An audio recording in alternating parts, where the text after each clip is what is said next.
Welcome back to Good Living. I'm joined now by the CEO of the National Foundation for the Deaf, Louise Carroll. Louise, thank you for joining us. I know that you've come down from Auckland, is that right? That's right, I come because down of course, yeah, it's a big week, isn't it? It is. It's a huge week and it's a fantastic week.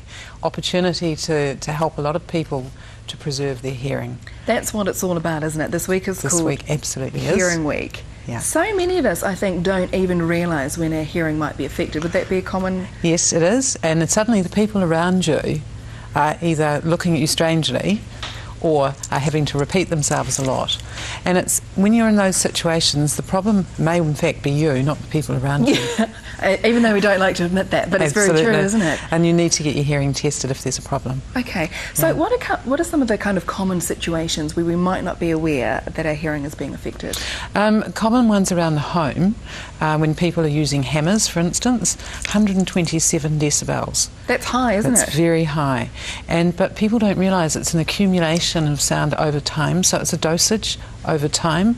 So every time you use a hammer, you are creating a situation that could cause harm. So it just kind of compounds against each other? It does. Okay. And our survey that we did in February shows that about 700,000 Kiwis are at risk of severe preventable hearing damage every weekend in New Zealand. So that's just by their circumstances with what they're doing and where they are? Absolutely. So what are some of the other examples? Well, we have lawn mowing. Yes. You know, it's a common one. Especially on a Sunday morning at 7 o'clock. Yeah, absolutely. And the other one is electric drills. Oh, okay. And particularly electric drills are about 80 decibels, but we use them up near our ears. So they're very close. Good point, yes. So in fact, we really need hearing protection with them. For those kinds of things? Yeah, weed eaters, really high.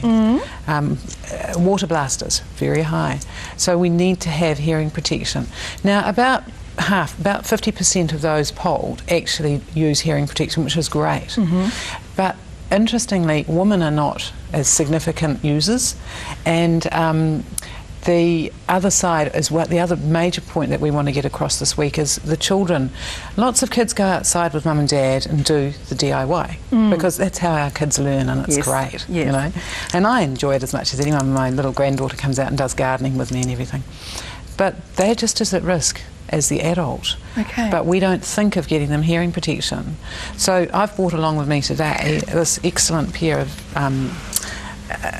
earmuffs for children. So this is for children? Yeah, it's for children. Fantastic. And they're just fabulous. And there's a range of them. And if you just go to our website, which is nfd.org.nz, and you'll find a link there through to where you can go to get adult hearing protection and children hearing protection. That's brilliant, isn't it? It is. It's and really these fit them snugly as well, because yes, we know that they'll take them off otherwise. Yeah, but so these are great for that. 6 months of age and upwards. Okay, so whenever they're outside with mum or dad doing any of those things where there's noise involved, they need to be wearing a pair of these. They really do, because we've got to protect the next generation coming through. And I'm equally as concerned about kids and their iPods. Yes. If you can hear the music outside the iPod, imagine how loud it is in those ears. So as a parent, start questioning, because iPods are known to cause damage. And it's quite significant damage as well, yeah. Can be. Because they really like to have them loud, don't they? Yes. Even things I know, some of the statistics show, like even workplaces, so for people that are watching, in noisy workplaces, it makes quite a difference too, doesn't it? It does. And people don't realise how much noise there is in an office situation. If you've got a radio going, you've got machinery going, like just even your adding machines sometimes and things like that, stand up and say to your manager, lower the noise around here, it's getting to me.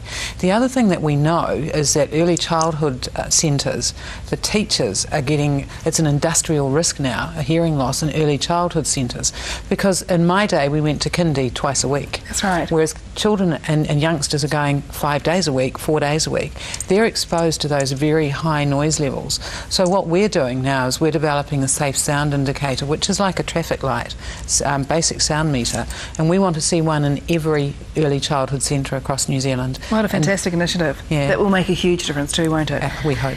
So now for protection of our ears, we can buy things like this through your website. There's also the ones that we can pop in our ears as well that aren't quite so visible, is that right? Yes. Brilliant. Okay, so do check out the website for further information, because as you say, you don't know when these things are creeping up on you and you could be suffering significant hearing loss. Louise, thank you very much. Head along to the website, which is www.nfd.org.nz.